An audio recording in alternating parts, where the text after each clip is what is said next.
didatangi oleh anak S2 Hawaii University, orang Amerika. Nggak tahu ngapain dia ke Jogja, rupanya dia nulis tesis tentang waria di Yogyakarta. Kita aja nggak mau jadiin itu tesis dah. Dia malah Hawaii University loh yang ngasih gelar doktor honoris causa kepada Rhoma Irama, Hawaii University. Miami apa Hawaii, dia lupa ya, kejadian sudah tahun kemarin itu. Nah, dia meneliti tentang waria di Yogyakarta, tapi dia bawa penerjemah. Saya kan bahasa Inggris nggak bisa, dari dulu nggak mau belajar bahasa orang kafir, malas aja. Ternyata sekarang butuh, sekarang nyesel nggak belajar itu, mau belajar udah ketuaan gitu. Ada penerjemah, dia ngaku ateis. Wah, kan udah susah ya kalau ngomong ateis itu kan susah, nggak bergininya, nggak nyambung itu loh. Pertanyaan pertama dia begini, dia orangnya santai aja di syuting itu loh, 2 jam kita nggak bisa gerak-gerak itu loh, mana capek lagi dari Solo gitu. Pertanyaan begini dia, pertama ngobrol ya, Tuhan Anda jenis kelaminnya apa itu? Dia ngomong tanpa merasa bersalah itu loh, santai aja. Tuhan Anda jenis kelaminnya apa? Nanya gitu ke kita tuh, kan susah, dia anti Tuhan gitu. Kita jawab, dalam Islam Tuhan tuh nggak punya jenis kelamin. Lah kalau Tuhan nggak punya jenis kelamin, ngapain ngurusin kelamin orang gitu loh? Dia menuduh bahwa Islam itu membenci waria itu. Kami tidak benci waria, cuma bukan ingin mengembalikan ke kodratnya itu saja kok gitu ya. Dia sudah datang ke 3 pesantren waria, kita aja nggak tahu loh ada 3 pesantren waria di Jogja ini, Prambanan, Kota Gede sama Gedong Tengan itu loh. Nah itu kita tahu itu karena pernah keluar di TV.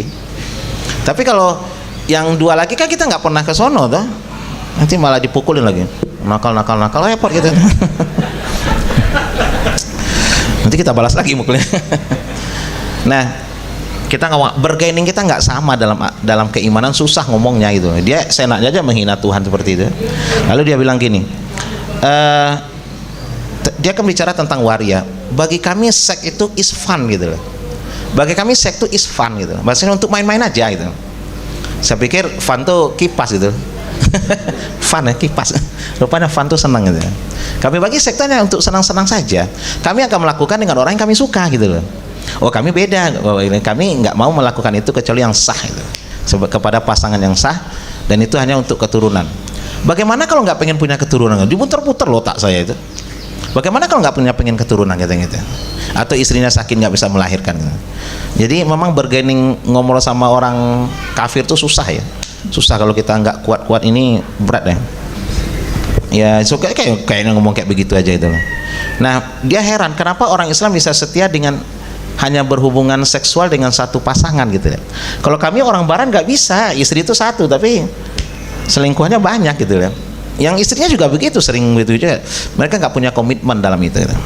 Nah kan kita susah jelasinnya gimana gitu ya. Ya bagi kami zina tuh haram, kan selesai itu. Tapi kan nggak ngerti dia zina itu apa, nggak ngerti. Nah sama juga dengan ini, kenapa orang Islam itu miskin-miskin tapi kok nggak mau bunuh diri biar selesai urusan tuh. Sebab bagi kami ya, kita jelaskan tadi dalam surah Al-Baqarah ya, wabil akhiratihum yuqinun. Sebab kami punya harapan hidup yang tinggi. Orang bunuh diri kan harapan hidupnya rendah, kami tinggi. Kami yakin hidup tuh bukan di dunia. Nah, kan gitu kita punya tuh. Di dunia tuh susah nggak apa-apa, miskin tuh kan nggak lama tuh, paling sampai meninggal kan nggak lama tuh. Kalau sudah meninggal selesai gitu. Tapi di akhirat, kalau miskin selama-lamanya loh. Nah kan gitu kita pola berpikir umat Islam itu kan seperti itu, orang beriman itu. Ngapain kita mikirin dunia? Dunia itu ya tempat kita bercocok tanam untuk akhirat gitu. Faulaika humul muflihun. Muflihun itu diambil dari kata falaha ya. Falaha itu artinya bertani. Berarti bertani itu apa yang ditanam itu yang dipanen, kan begitu ceritanya. Jadi muflihun itu bukan beruntung tiba-tiba nggak rajin pengajian dapat pahala pengajian, nggak mungkin. Ya itu namanya nggak jelas itu. Nah harapan hidup tinggi. Oke kita lihat ininya. Nah penyebab bunuh diri kan harapan hidup rendah. Kalau kita tinggi, nggak ada yang mau nikah kita di dunia, santai baik. Di akhirat sudah ada apa, bidadari yang nungguin, kan enak tuh. Katanya bidadari kita tuh banyak, nanti 100 bidadari kita di surga, banyak tuh. Nggak usah di dunia juga nggak mau sama kita nikah, nggak apa-apa, nikah juga nggak wajib lah ya. Nah stres tinggi, dengan asyhadu alla ilaha illallah stres kita tuh sudah rendah.